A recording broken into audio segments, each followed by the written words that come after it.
Welcome to ప్రజా television news bulletin ముందుగా headlines. Jammu కాశ్మీర్లోని ఉదంపూర్ నాస్ ప్రాంతంలో కొండ చర్యలు విరిగిపడి ఒక భవనం పేక ముక్కలా నేలమట్టం అయింది.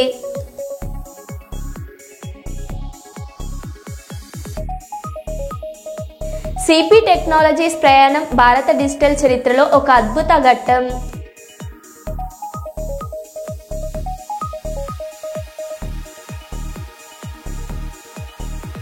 యూత్ కాంగ్రెస్ వర్గాల మధ్య ఘర్షణ.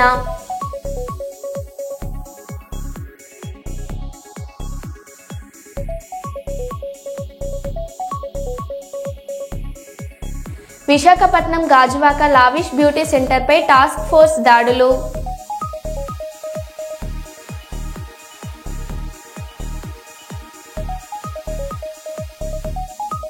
ప్రధాని మంత్రి పర్యటన ఏర్పాట్లను పరిశీలించిన మంత్రి టీజీ భరత్.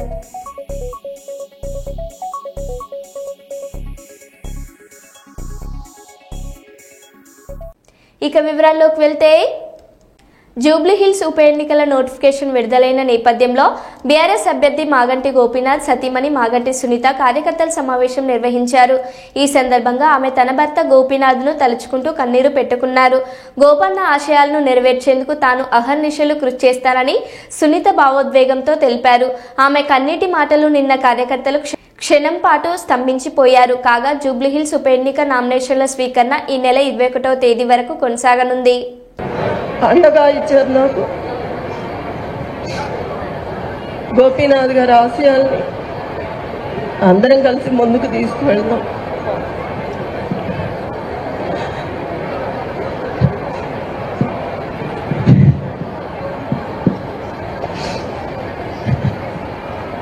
ఎంతమంది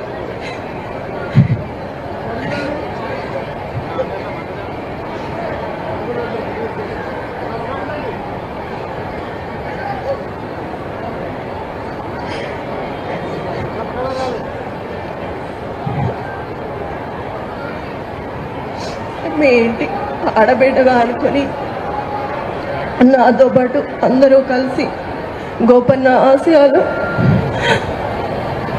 నెరవేర్చాలి. గోపన్న మీ సమస్యలు తన సమస్యగా అనుకునేవాడు.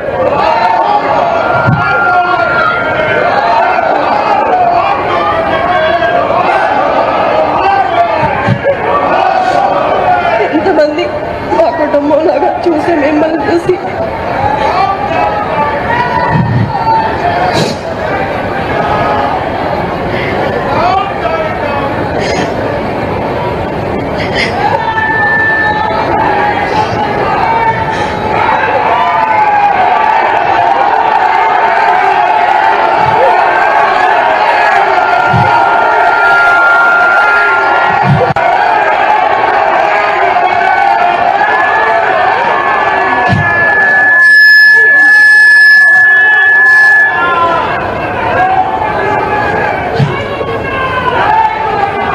ఈ యొక్క గోపన్న గారి ఆశయాలను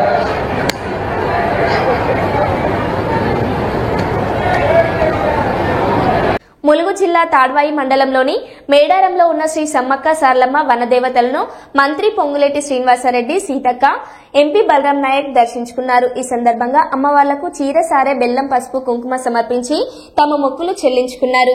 వనదేవతల దర్శనంతో భక్తిభావం వ్యక్తం చేసిన నాయకులు ప్రాంతీయ ప్రజలతో కలిసి పూజల్లో పాల్గొన్నారు. ఈ కార్యక్రమంలో జిల్లా గ్రంథాలయ సంస్థ chairman Banoth Ravichander, market committee chairman Rega Kalyani తదితరులు పాల్గొన్నారు.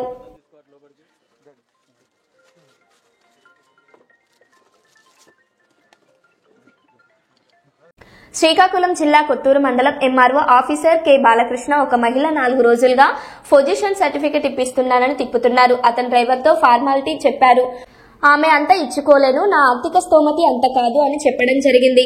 ఆమెను ఎంఆర్ఓ ఫోన్ చేసి మరేమి ఇస్తారు, అమౌంట్ నాకు వద్దు గాని వాట్సాప్ కాల్ ఒకసారి మాట్లాడతాను అని చెప్పడం జరిగింది. సర్లే అనుకుని ఆమె వాట్సాప్ కాల్ కూడా చేయడం జరిగింది. ఈ సందర్భంగా ఎంఆర్ఓ గారు మాట్లాడారు. ఆయన ఉన్న దగ్గరికి నేను వెళ్ళాను సార్. ఆయన ఉన్న రూమ్కి నేను వెళ్ళాను. వెళ్ళేటప్పటికి అందరూ లంచ్ టైం అయింది, ఎవరు లేరు సార్. ఆయన ఒక్కలే కూర్చొని ఉన్నారు.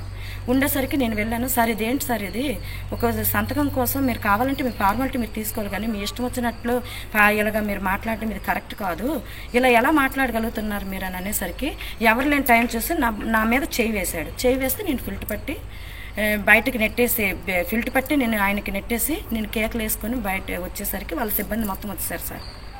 వచ్చేసరికి మా వాళ్ళు కూడా ఉన్నారు. మీ వాళ్ళు ఎవరున్నారు? మా వాళ్ళు మా అల్లుడుని మా రిలేటివ్ సార్ ఉన్నారు. అది అప్పుడే వచ్చారా నీతో పాటు వచ్చారా? నాతో పాటు రాలేదు సార్ వాళ్ళు, నేను ఒక్కదాన్నే ఉన్నాను. ఇది జరిగిన తర్వాత నేను కాల్ చేశాను.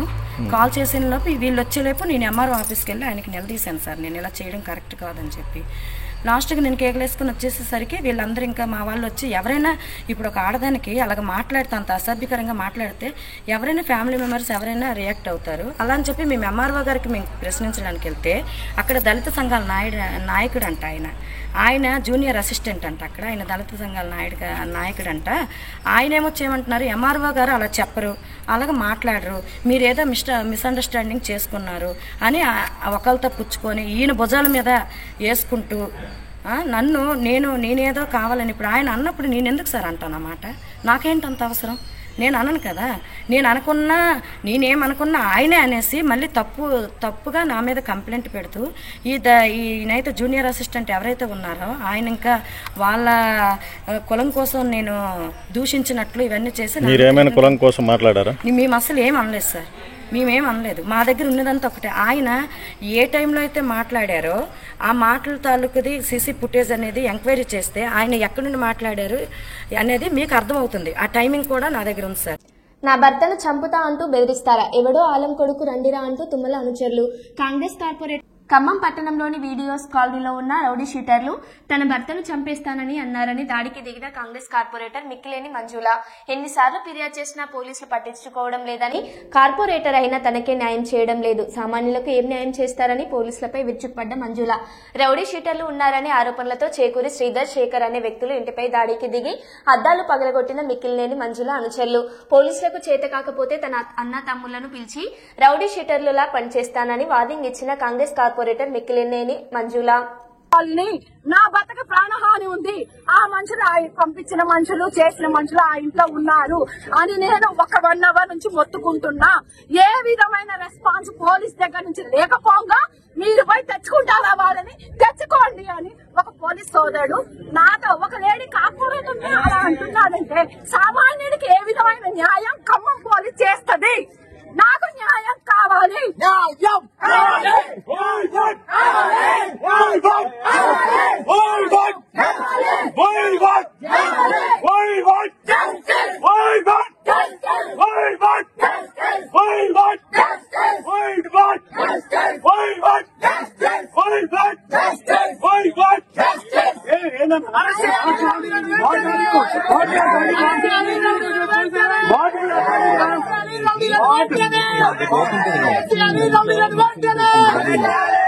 అసాంఘిక శక్తులు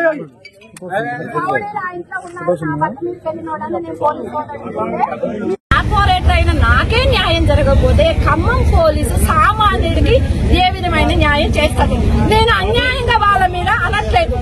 వాళ్ళు కర్రలు, కారాలు ప్రతిరోజు 50 మనుషులు రోజుకి లోపలున్న ఆడాలకి మగలకి లోపల ఉన్నోడికి ఫుడ్ పెట్టి 2000, బయట అక్కడ 10 మంది అక్కడ 10 మంది ఉన్నోడికి. ఈ చిత్రం ఉండండి, మా కర్మ కాలిపోను మా ఇళ్ళలో 15 గుడికొచ్చే వాళ్ళ ఆడవాళ్ళు ఎవరా ఏంటి, నువ్వెవడు మనిషివి?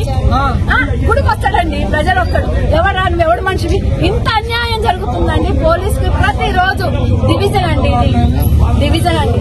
సామాన్యులు ఇబ్బంది పడుతున్నారండి, కొంచెం కంట్రోల్ చేయండి అని మేము చాలా రోజులు అడిగాము. ఏ విధమైన స్పందన లేదు. లేకపోగా ఈ రోజు నా భర్త మీదకి వచ్చిన దానికి నేను న్యాయం జరగడం కోసం ఆ ఇంట్లో నా భర్త మీదకి వచ్చిన మనిషి ఉన్నాడు, ఎవడో రమణగాడంట, వాడు నిన్ను చంపేస్తారా అంటున్నట. వాడు అమ్మాయి పుట్ట నా కొడుకు, ఆడదాన్ని నేను సవాల్ చేస్తున్నా. ఆ లంజాడికి ఇక్కడికి రావాలి. ఇప్పుడు ఏ విధంగా మిక్కిలేని నన్ను చంపుతాడో ఇప్పుడు తేలాలి. ఆ ఇంట్లో పంపించిన వాళ్ళు ఆ ఇంట్లోనే ఉన్నారు, చేసిన వాళ్ళు. నేను బాధితురాలని, గూండాలకు సపోర్ట్ చేస్తుంది పోలీస్ ఎటువైపు ఉందో చూడండి. బాధితురాలని, నా కర్మ లేడీ కార్పొరేటర్ ని రోడ్డు మీద గంటన్నర ఉన్నా. పార్టీలతో సంబంధం లేదు, పార్టీలు నాకు అవసరం లేదు, ఏ పార్టీ నాకు అవసరం, నాకు న్యాయం కావాలి. నాకు పార్టీలకి సంబంధం లేదు. నేను ఏ వ్యక్తిని విమర్శించను. నా భర్త మీదకి వచ్చిన మనుషులు, పంపించిన వాళ్ళు బయటికి పోలీస్ తీసుకురావాలి. పోలీసుకి మీడియా ముఖంగా నేను వివరించుకుంటున్నాను. నాకు న్యాయం ఒక అర్ధ గంటలో జరగాలి. న్యాయం నాకు అర్ధ గంటలో జరగకపోతే నా తమ్ముళ్ళని నా అన్నల్ని నేను ఒక ఆడపడుచుగా వెళ్ళి నా భర్త మీదకి వచ్చిన వాళ్ళందరినీ బయటికి తీసుకొస్తా. మీడియా ముఖంగా తెలియజేస్తున్నాను. అదండి ముఖంగా తెలియజేస్తున్నా. మన పోలీసులకి 2 చేతులెత్తి నమస్కారం ఎప్పుడు చేపిస్తా అంటే, ప్రతి సామాన్యుడికి ఇదే విధంగా ప్రాబ్లం ఉంది అని చెప్పిన ప్రతి ఒక్కళ్ళకి గుండాలకు కాకుండా సామాన్యుడికి నెలలు కుర్చీలేసి మన పోలీసు ఎప్పుడైతే రక్షణ కల్పిస్తుందో ఆ రోజుకి నిజమైన స్వతంత్రం వస్తుంది. ఆ రోజు పోలీస్ కి నిండు మనసుతో నేను సెల్యూట్ చేస్తా. తుగ్గలి మండల కేంద్రంలో శ్రీ శ్రీ శ్రీ రామాలయం గుడి దగ్గర సబ్సిడీ పప్పు శనగ విత్తన పంపిణీ కార్యక్రమంలో పాల్గొన్న ఎమ్మెల్యే కేఈ శ్యామ్ కుమార్. రైతుల సంక్షేమమే ప్రభుత్వ ధ్యేయమని, రైతులు వ్యవసాయ అధికారులు సూచనలు సలహాలు పాటించి వ్యవసాయంలో అధిక దిగుబడులు సాధించాలని పత్తికొండ ఎమ్మెల్యే కేఈ శ్యామ్ కుమార్ అన్నారు. ఈ సందర్భంగా కేఈ శ్యామ్ కుమార్ మాట్లాడారు.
ఆ పనులను కూడా రివైవ్ చేసుకుంటా ఇప్పుడు మన బీసీ జనార్దన్ రెడ్డి గారితో వాగ్దానం ఇప్పించుకొని వచ్చాను. Compulsory Pattikonda to Pyapili road compulsory మన ఆయాంలోనే కంప్లీట్ చేస్తాను. ఆయన కూడా మనకి అది చల్లని ఒక మంచి కాంప్లిమెంట్ కూడా ఇచ్చారు. 100% చేస్తాను తమ్ముడు మీకోసం అని. అదే కాకుండా మీరందరూ రీసెంట్ గా పేపర్ లో కూడా చదివింటారు, ఇది ఈ హైవే కూడా 4-వే హైవే అవుతుంది. అది 4-వే హైవే అయిందంటే బ్రహ్మాండంగా. ఎందుకు ఈ మాట చెప్తున్నానంటే ఒక కాంట్రాక్ట్ వచ్చింది, ఏదో కమిషన్ వచ్చి సంతకున్నామనేది తక్కువ అవుతున్నాయి అంటే మీరు చెప్పండి. ఆ ప్రకారంగా అచ్చెన్నాయుడు గారిని కూడా పిలిపించుకొని వస్తాం ఇక్కడికి. ఇంకా ఏమైనా తక్కువ ఉంటే ఆయనతో ఇప్పించుకోవడం జరుగుతుంది. మరి ఈ రాబోయే కాలం ప్రతి ఒక్కరు కూడా చాలా మంచి కాలం. మనము చాలా బ్రహ్మాండంగా ఈసారి వచ్చే ఎలక్షన్లలో మనము ప్రతి ఒక్క సర్పంచ్, ప్రతి ఒక్క ఎంపీటీసీ, జెడ్పీటీసీ కైవసం చేసుకోవాలా. ఎందుకంటే వాళ్ళ మాదిరి మాట ఇచ్చి వాళ్ళు మాట మీరినారు. కానీ మనము ఏదైతే సూపర్ 6 అన్నామో ఆ సూపర్ 6 కంప్లీట్ చేసుకొని మరి ప్రజల్లోకి పోతున్నాము. ఎవరు కూడా భయపడకండి, ప్రజలు మనతో పాటు ఉన్నారు. ప్రజల్ని మప్పించే బాధ్యత మీ భుజాలపైన ఉన్నాయని చెప్తూ ఈ అవకాశం ఇచ్చిన మీ అందరికీ నమస్కారం చెప్తూ సెలవు తీసుకుంటున్నాను. జోర్డాన్లో చిక్కుకున్న తెలంగాణ కార్మికులతో ఫోన్లో మాట్లాడిన మాజీ మంత్రి హరీష్ రావు. ఏడాది క్రితం ఉపాధి కోసం వెళ్లి జోర్డాన్లో చిక్కుకున్న 12 మంది తెలంగాణ వలస కార్మికులు బతికేందుకు డబ్బులు లేక కంపెనీ అనుమతి ఇవ్వకపోవడంతో తిరిగి స్వదేశానికి రాలేక అనేక ఇబ్బందులు పడుతున్నామని, ఎలాగైనా తమను తమ కుటుంబ సభ్యుల వద్దకు చేర్చాలని వేడుకున్న గల్ఫ్ కార్మికులతో ఫోన్లో మాట్లాడి ఆందోళన పడకండి, బీఆర్ఎస్ పార్టీ అండగా ఉంటుంది, మిమ్మల్ని తెలంగాణకు రప్పించేందుకు అన్ని విధాలా కృషి చేస్తున్నామని హామీ ఇచ్చిన హరీష్ రావు కార్మికులను ఎలాగైనా తెలంగాణకు తిరిగి ఇంటికి తీసుకొస్తామని ధైర్యాన్ని ఇచ్చిన హరీష్ రావు ఢిల్లీలో ఉన్నాడు, మన ఇండియన్ ఎంబాసీకి మాట్లాడుతున్నాడు, ఎక్స్టర్నల్ అఫైర్స్ మాట్లాడుతున్నాడు. నేనే చెప్పిన ఎట్లా మన పిల్లల్ని తీసుకొచ్చుకుందామన్నా కొద్దిగా సీరియస్ తీసుకోండి అంటే పాపం సురేష్ రెడ్డి గారు వారు ఇప్పుడు ఎంపీ, మన బీఆర్ఎస్ పార్టీ రాజ్యసభ ఎంపీ, వారే సీరియస్ తీసుకొని ప్రయత్నం చేస్తున్నారు. అయితే ఇప్పుడు ఆ పెనాల్టీ ఏదో వేస్తారట జనరల్ గా, ఇది తక్కువ చేసి కొద్దిగా తక్కువ పెనాల్టీ వేసేటట్టు చేస్తే ఏదైనా కట్టి మిమ్మల్ని బయటకు తీసుకొచ్చుకుందామని ప్రయత్నం చేస్తున్నాము. ఎక్కువ నేను పర్సూ చేస్తాను. ఆ ప్రదీప్ అగర్వాల్ నంబర్ తీసుకొని కూడా మాట్లాడతాను. మీరు సురేష్ రెడ్డి గారితో ఫోన్లో టచ్ లో ఉండండి, మెసేజ్ గానీ ఫోన్ గానీ. నేను కూడా టచ్ లో ఉంటాను. వీలైనంత తొందరగా దానికి ఒక పరిష్కారం తీసుకుందాం. పెనాల్టీ అంటే పెనాల్టీ కట్టేంత సార్, ఏంటంటే 1 year అది ఇక్కడ కంట్రీలే లేదంటే, ఎందుకంటే ఇతరులు వేరే కంపెనీ ఉన్నారు సార్ మన తెలంగాణ. పెనాల్టీ అనేది లేదు సార్, చాలా ఇచ్చారు మీరు, దాని ఉద్దేశంతో మేము అంటున్నాం సార్. అదే మాట్లాడుతున్నాం బెట్ట, పెనాల్టీ వేయొద్దనే మాట్లాడదాం. ఒకవేళ ఏదన్నా వేసినా తప్పది అనుకుంటే మేము గట్టినా తీసుకొస్తాం. లేరా బాబు, తొందరపడకు, టెన్షన్ పడకుండా.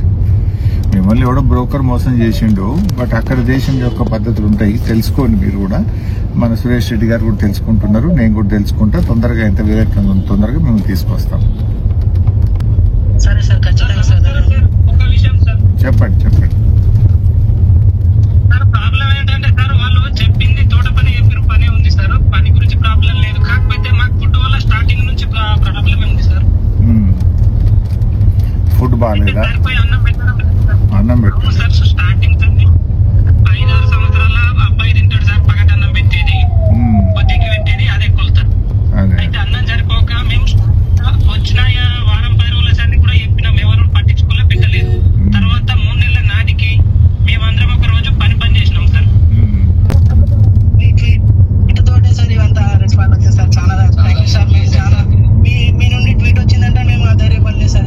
నేను వాళ్ళకు కూడా చెప్పినట్టు వాళ్ళ బీజేపీ కేంద్ర మంత్రులు కిషన్ రెడ్డి, సంజయ్ కూడా ట్వీట్ ట్యాగ్ చేసిన, ఎక్స్టర్నల్ అఫైర్స్ కు ట్యాగ్ చేసిన, మన స్టేట్ గవర్నమెంట్ కు ట్యాగ్ చేసిన, ప్రయత్నం చేస్తున్నా, అన్ని రకాలుగా ప్రయత్నం చేస్తున్నా బాబు. మీ భరోసాతో సార్ ఇంత ధైర్యంగా ఉన్నాం సార్, చాలా ధన్యవాదాలు సార్. తప్పకుండా బాబు, కాపాడుకుంటాం బేటా, తొందరగా మిమ్మల్ని తీసుకొస్తాం. Thank you. మంత్రి వివేక్ వెంకటస్వామి వర్సెస్ మంత్రి అడ్లూరి లక్ష్మణ్. మంత్రి అడ్లూరి లక్ష్మణ్ వ్యాఖ్యలపై మండిపడ్డ మంత్రి వివేక్, నేను మాల జాతికి చెందిన వాణ్ణి అని అడ్లూరి లక్ష్మణ్ నన్ను విమర్శిస్తున్నాడు. జూబ్లీ హిల్స్ ఇన్ఛార్జిగా నాకు మంచి పేరు వస్తుందని అడ్లూరి లక్ష్మణ్ కి కుల్లు. కాకా వెంకటస్వామి జయంతి కార్యక్రమం కార్డులో అడ్లూరి లక్ష్మణ్ పేరు లేదని విమర్శిస్తున్నాడు. మంత్రి శ్రీధర్ బాబు తండ్రి జయంతి కార్యక్రమం కార్డులో కూడా ఎవరి పేరు వేయలేదుగా. మంత్రి శ్రీధర్ బాబును ఎందుకు విమర్శించడం లేదు, నన్నెందుకు విమర్శిస్తున్నారు? అడ్లూరి లక్ష్మణ్ కు మొదట కాంగ్రెస్ టికెట్ ఇప్పించేదే కాకా వెంకటస్వామి, ఈ విషయం మర్చిపోతున్నాడు అని మంత్రి వివేక్ వెంకటస్వామి అన్నారు. ఫోన్ చూసుకుంటున్నాను, నేను ఎక్కడ కూడా ఎవరు ఏం చెప్పినా నేను వినలేదు.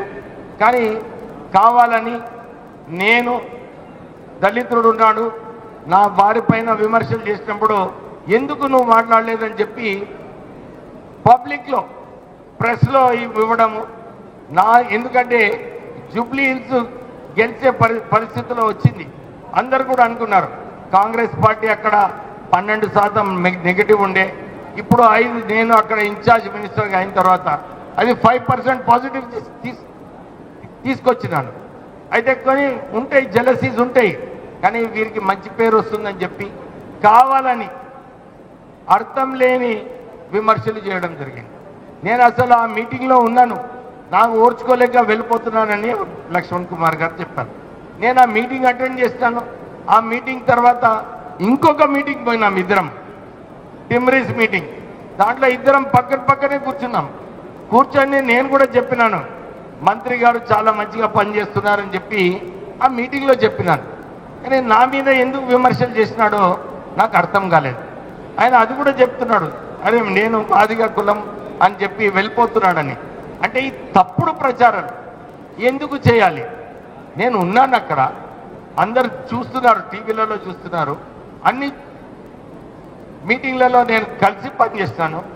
అసలు వారు రాజకీయాలలో వచ్చినప్పుడు కాకా వెంకటస్వామి గారే వారిని ప్రోత్సహించి, ఒక సింగరేణి కార్మికుని కొడుకు యూత్ కాంగ్రెస్లో ఉన్నాడు, వారికి ప్రోత్సహించాలని చెప్పి మొదటి కాంగ్రెస్ టికెట్ లక్ష్మణ్ కుమార్కి ఇచ్చింది కాకా వెంకటస్వామి గారు. మర్చిపోతున్నాడు ఆయన. ఇంకొక విమర్శ చేసినాడు కాకా వెంకటస్వామి గారు. 5 అక్టోబర్ నాడు ఏదైతే జయంతి సందర్భంగా ప్రభుత్వము దీన్ని సెలబ్రేట్ చేయాలని రేవంత్ రెడ్డి గారు జియో ఇచ్చింది. దాని ప్రకారంగానే బర్త్డే సెలబ్రేషన్ కార్డ్ ప్రింట్ చేస్తాను. అది కల్చర్ డిపార్ట్మెంట్ కార్డ్ ప్రింట్ చేస్తాను. దాంట్లో ఎవరెవరు సంబంధం ఉందో వాళ్ళ పేర్లే ఇవ్వడం జరిగింది.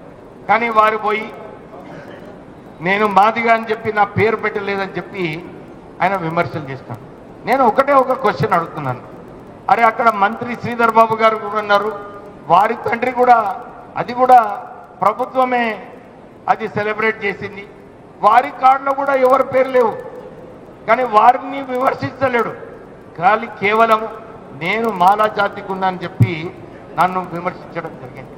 నేను ఇదే చెప్తున్నాను, ఇది మీరు గొడవలు పెట్టుకోకండి. ఈ గొడవలు కేవలము మాలా మాదిగా దీన్ని వాడుకొని విమర్శించడం సరైన పద్ధతి కాదు. ఎస్సీస్ అందరూ కూడా ఎక్కడ పోయినా కానీ వివక్ష ఉంటుంది. మనము పత్తికొండ ఎమ్మెల్యే కేఈ శ్యామ్ కుమార్ గారు మామా ఏక్ చాయ్ హోటల్ ను ప్రారంభం చేశారు. ఈ కార్యక్రమంలో తుగ్గలి నాగేంద్ర, ఈశ్వరారెడ్డి పాల్గొన్నారు. ఈ సందర్భంగా శ్యామ్ కుమార్ మాట్లాడుతూ నాణ్యమైన రుచికరమైన పదార్థాలను సందర్శకులకు అందించాలని, వ్యాపారం అభివృద్ధి చేసుకోవాలన్నారు.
మనకు రావాలి కదా భయ 6,000 ఏదో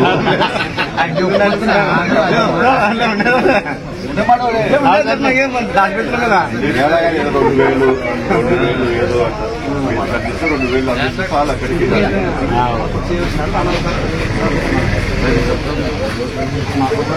ఏం పేరు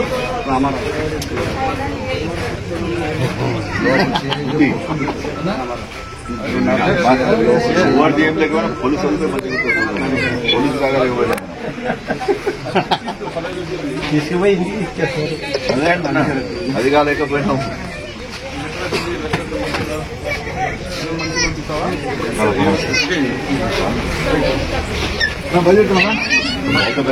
గుడ్ ఓకే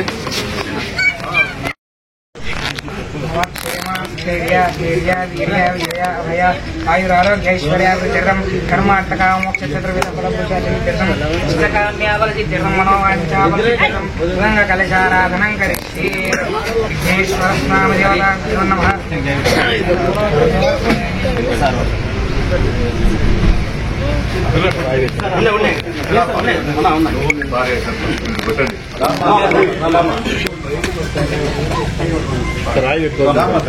మరో బులెటిన్లో మళ్ళీ కలుద్దాం. Stay tune.